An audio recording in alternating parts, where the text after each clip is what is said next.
Hello, I'm Scott Butler with the Trussville Tribune, here with Mayor Tommy Battle from Huntsville. And Mayor, Scott, good morning. Good morning. You're running for governor. I am. I'm running for governor, and it's been a great run. We've been in all 67 counties all throughout this state, and have had a great time meeting the people of Alabama. I mean, we have a great state. What led you to run for governor?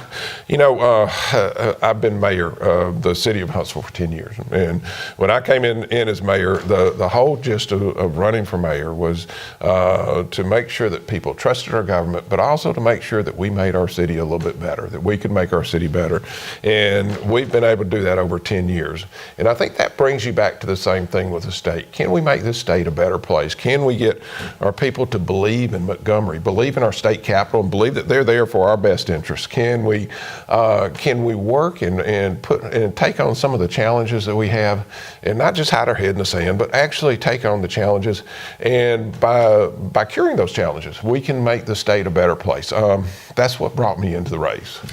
You mentioned your 10 years as mayor. You're in your third term right now. Right. Does that qualify you as a career politician? I would hope not. I don't think I've ever been a career politician.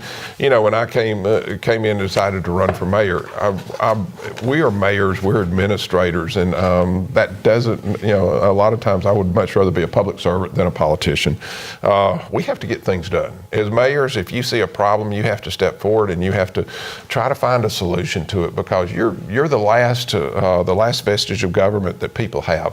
And we get advice in the grocery store line, we get advice sitting in the restaurant, and we learn about the problems of our communities on a regular basis. Governor needs to be the same thing. The governor's an administrator, just like we are. I administrate, $500 million worth of budget, 2,000 employees. The governor does the same thing, just on a little bit bigger scale. You mentioned curing some of the ills that are ailing the state. Let's talk about some of those specifically. Sure. Every year, the legislature goes into session, and every year they struggle with the bite that Medicaid takes out of the budget, and Medicaid is going to continue to need more funding. What's the answer there? You know, Medicaid, Medicare has got to get on a system that we can afford. There's an answer that's sitting out there called capitated system, where you fund hospitals, and you actually fund hospitals on the per basis of per recipient of the Medicaid system. And the interesting thing about that is that it helps your rural hospitals. Our rural hospitals, there's studies out there showing that there are a number of them that are about to close because they don't have We've funding. lost them here in Alabama already. We've already lost a number of them. And and rural hospitals are part of your quality of life. If you're in a community has to go 100 miles to get medical care, then that affects your quality of life. That affects your ability to recruit industry, to bring in jobs. So I think one of the things we've got to look at is, let's look outside the box. Let's look at what we can do, and do it in conjunctions with the local hospitals that can work together as a group and help us keep those hospitals in business.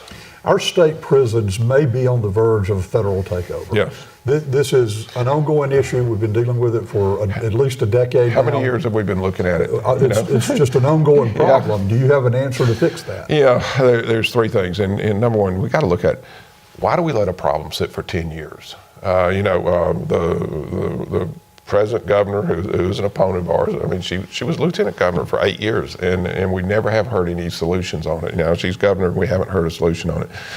There's three problems with the prison system. Number one, who's going in? If we have some people in there, I think that you need to be accountable for what you do, and we need to make sure there's accountability there. But we also need to get our sheriffs, our prosecutors, our police chiefs, our mental health people there, and determine who needs to go into that system, who needs to go into the prison, who we're going to pay $39,000 a year just to keep up each and every year. And because a lot of the times what we're seeing is, in our jails, 40% of the people are mental health. They're falling in there because of mental health problems. The next section of it is, what do we do with people while we're in there? Right now, we're warehousing people. We're warehousing people who have been convicted of a crime. We're not making it better. We're warehousing them, and then when they get out, they get out. If they're lucky, they can find a job, and if they find a job, then they can do something meaningful. If they don't find a job, they're probably going to come right back around to the front of the house, and they're going to be back in jail. So we've got to put some reforms in there. Let's use some of our trade centers. I mean, most of our trade centers right now, they close at 3 in the afternoon. Prisoners are there 24 hours a day. From 3 or 4 in the afternoon till the evening, we can teach some trades in there. And if we can teach some trades, as those people come out, they become productive citizens, and they don't go right back to the front of the line. I'm sorry. I'd say the third thing, I'm sorry, I'm preaching now. No, go ahead. But the third thing is, when they get out, we need to monitor those prisoners when they get out, and we need to be able to work with them to make sure that they go into the job market. If we can get them into the job market, right now is a perfect time because there's very low unemployment. This is a time that we need that workforce, and we can use them in our job market.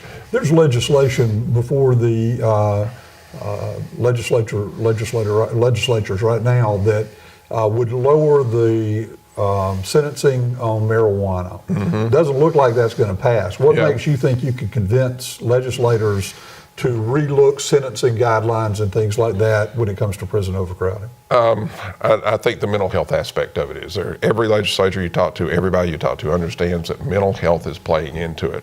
And quite frankly, I'm not for lowering the guidelines on marijuana. With the opioids crisis that we have right now, I think marijuana leads to the opioids, leads to the heroin, which is killing, in our area, it's killing 10 to 12 people. Marijuana is a gateway drug? And I think marijuana is a gateway drug that leads us to the opioids, which leads us to heroin. And we're having 10 to 12 people die a week off of heroin, and that's just because they got on the opioids and then they've gone further to the heroin. Let's stay with the prisons just a moment. Okay. and the current legislature. This is the state that basically disassembled mental health care. Yes. And it was one of many states, in fairness to Alabama, that was kind of a national trend, but they've defunded, they've basically taken it apart.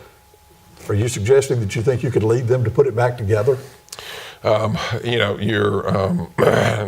Your probate judges talked to Judge Tim Russell down in Baldwin County. He's got 22 beds to take care of all of about 3 or 4 counties' mental health problems, and 22 beds. And then what they do is they get someone who is having mental health problems, they commit them, they stay in for 2 weeks, and then after 2 weeks, they've got them stabilized on their medicines, and then once they've got them stabilized on medicines, they put them out, and then they decide those medicines don't make me feel bad, and I don't take the medicines, and I'm back in. Mm-hmm. We've got to find a better system. I mean, there has to be a better system. Last night we did a fundraiser for 305 8th Street in our area, which is a group home. And the group home seems to work very well because you can monitor people and make sure that they stay on their meds. There's several different answers out there, and we need to look at some different answers of what we're doing. Okay, let's move to probably the third biggest issue in Alabama, ongoing issue in Alabama, which would be education, Sure. Specifically education Mm-hmm. funding.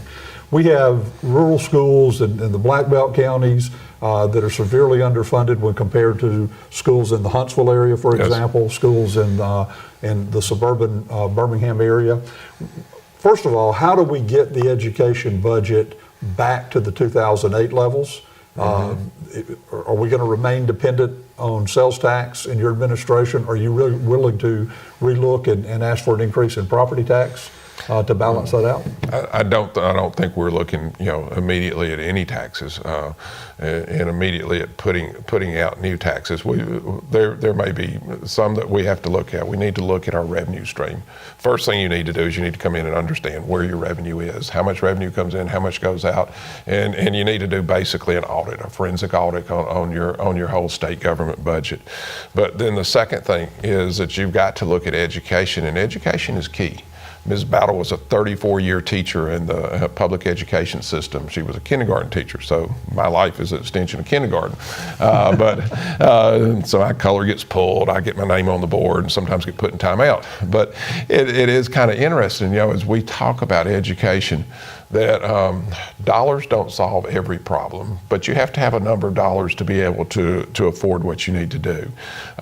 In our community, we put sales tax towards education, we put property tax towards education, then we take the state money that is allocated to us, and we end up with about $10,000 per student.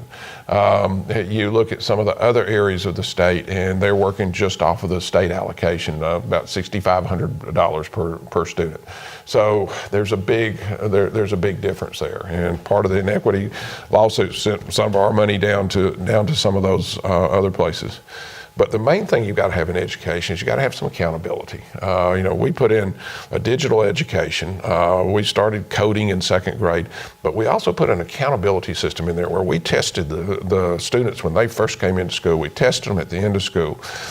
We had accountability systems on the teachers, 7 different accountabilities, everything from can you be there on time to student reviews, to peer reviews, to administrative reviews. All those things made sure that you got 1 year's worth of educational advancement out of a year's worth of education. That's one of the keys that we've got to have in education, because we've got to know, have that accountability, and it's not fair to the teachers just to say you've got to be at this place in your testing at this time. You need to test them at the front end, test them at the back end, see if you've gained a year's worth of achievement out of a year's worth of education. Mayor, in reality, and that you're right about all that, but in reality, we have a state school board that has done away with standardized testing this year with no replacement in place. So where is that accountability going to come from? Accountability has to come from the bully pulpit of the governor's office. And the governor has to be someone strong who goes out and steps out on education and says education is key.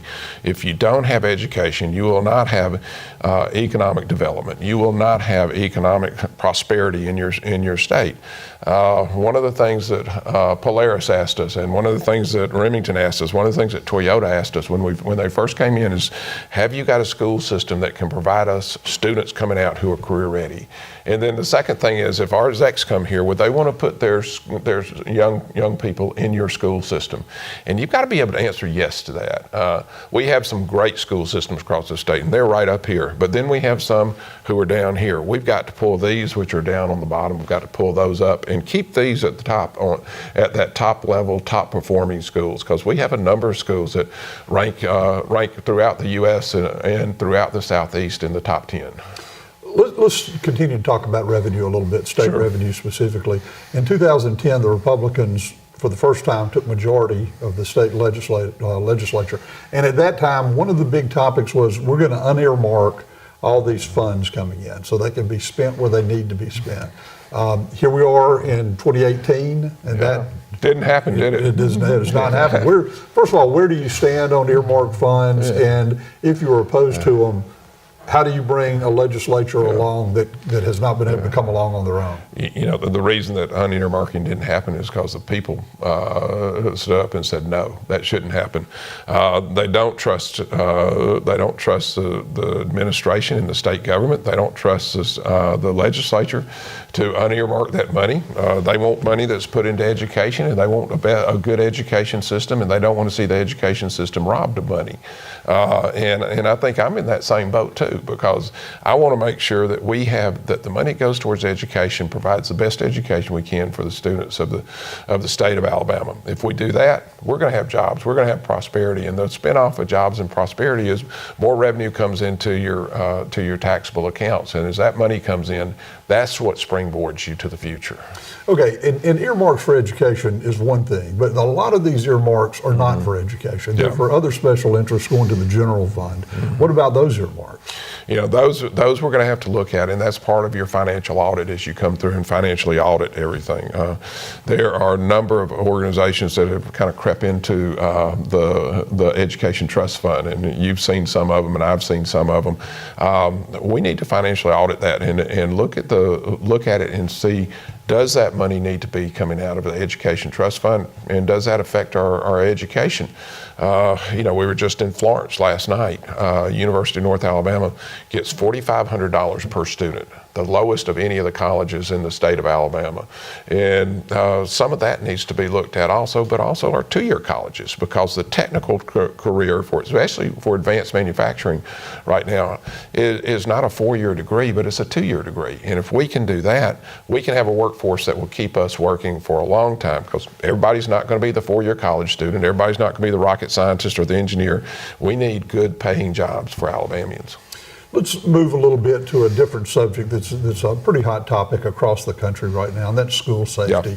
We have legislation working its way through Montgomery as we speak that calls for arming teachers, training and arming teachers. Sure. You're married to a former school teacher. I'm married to a current public school teacher. Yes. And what does she say? I think she would prefer that the state protect her. Yes. But I'm more interested in what do you think about it?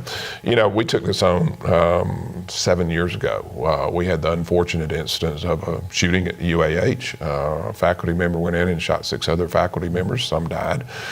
6 days later, we had a shooting at a middle school in our sister neighborhood, neighboring city of Madison. Huntsville police officers responded to that shooting. We sent out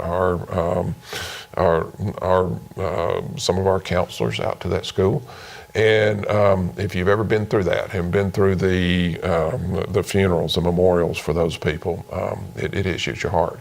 So we started 7 years ago. We started making sure that our schools were safe. We hardened the site. So there's 3 ways to get in each parking lot as you come in. And after 8 o'clock, there's 1 way to get in, 1 way to get out.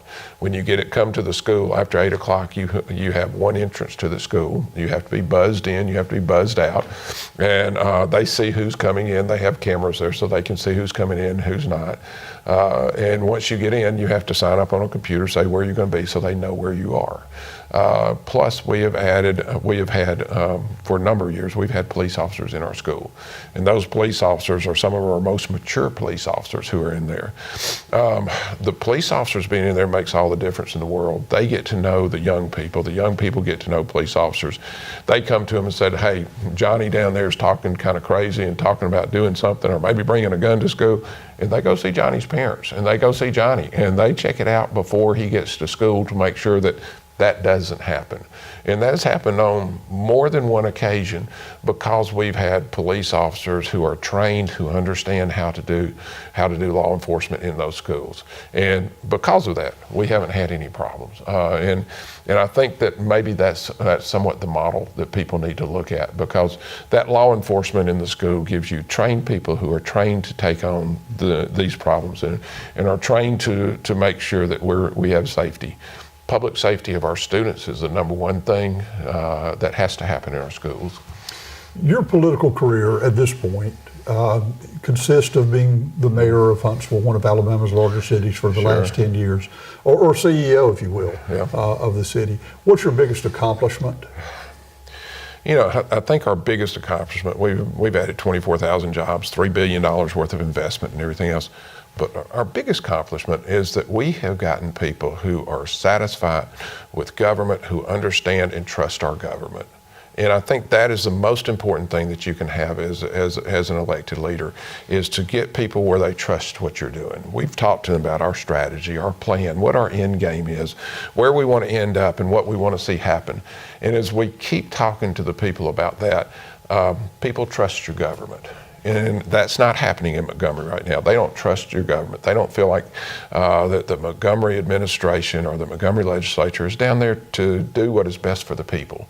And I think if I've had 1 accomplishment, is that people trust our government.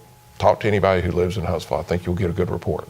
In your 10 years, what's the biggest mistake you've made as mayor? The biggest mistake I made as mayor was I didn't realize 10 years ago, I went to a conference, and General Hoss Cartwright, who was Joint Chief of Staff, talked about this thing called cyber. And if you remember 10 years ago, cyber wasn't really on everybody's radar. And he talked about it, mentioned it 10 times. And he ended up, and we started a cyber movement The Army put together a cyber headquarters and was proposing a cyber headquarters.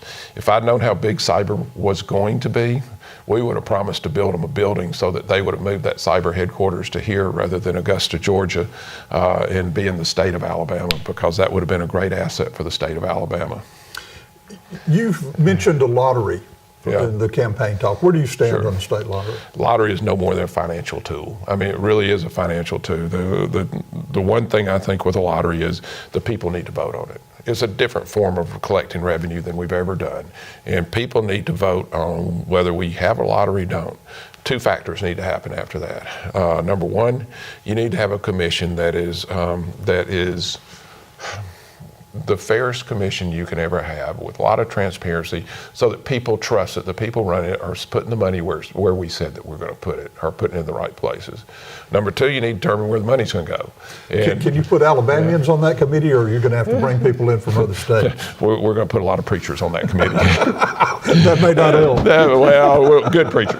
But, I think part of it is, if I had my druthers with where the money goes is it goes to two-year colleges, it goes to four-year colleges. And we do something like the Hope Scholarships for the four-year colleges with half the money. The other half of the money goes to two-year colleges for those who need the technical degrees, those who need advanced manufacturing degrees, those who need the two-year college degrees that get you into the workforce, maybe in the nursing field and things. Those are the ones that if we put the money there, we're putting the money where we're actually paying for job multipliers, people who will go in the workforce quickly.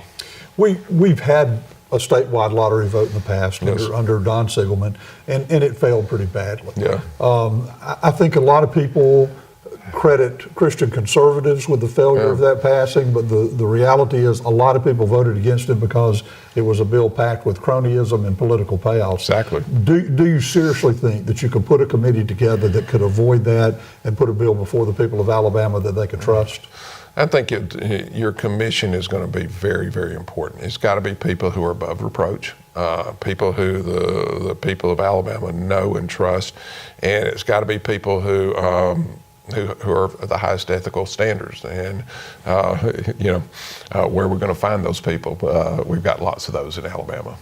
You've addressed this in different ways throughout our talk this morning, but my final question. Sure. Kay Ivey rose to the office of governor when Bentley resigned. Sure. What has Kay Ivey done or not done that calls for her being replaced? Bless her heart. Thank her for riding the state of ship and sitting at the state of ship. But the state of Alabama needs someone with vision. They need someone who can look out ahead. They need someone who has a record of achievement. Kay Ivey has been state treasurer for 8 years. She's been lieutenant governor for 7 years, and now she's governor. And and we hear I had 3 hours to get ready for being governor. Well, I'd suggest if you were lieutenant governor for eight years, you better be ready to go because you could be named at any time. But we've got to have a state that has vision. We've got to have a state of accomplishment. You can look at my record over the last 10 years. We've added 24,000 jobs, $3 billion worth of investment. And if we did that in every congressional district, just think what it would be, 168,000 jobs, $21 million worth of investment back in this community, jobs, prosperity, things that get our community moving forward. We've got to change the way we look at Alabama. We've got to bring in that millennial population, and we have to have workforce come into our area. And we have to be attractive. And to do that, we need to have the vision to be able to do that. Bless Kay Ivey's heart, but she's been there for 30-something years, going back to Joe McCorkadale's days in there. This is the time that we need to move forward as a state. This is very important for our state because this is kind of a turning point for us. We're hitting into the 2018s, and if we don't start taking care of our problems today, we'll be sitting in the 2030s looking back saying we have never addressed the problems that we need to for the state of Alabama. Mayor Tommy Battle from Huntsville, thank you for joining us. I'm Scott Buttram with the Trussville Tribune. We hope to interview all of the gubernatorial candidates for Alabama's governor's position as this campaign goes on. Thank you for joining us today.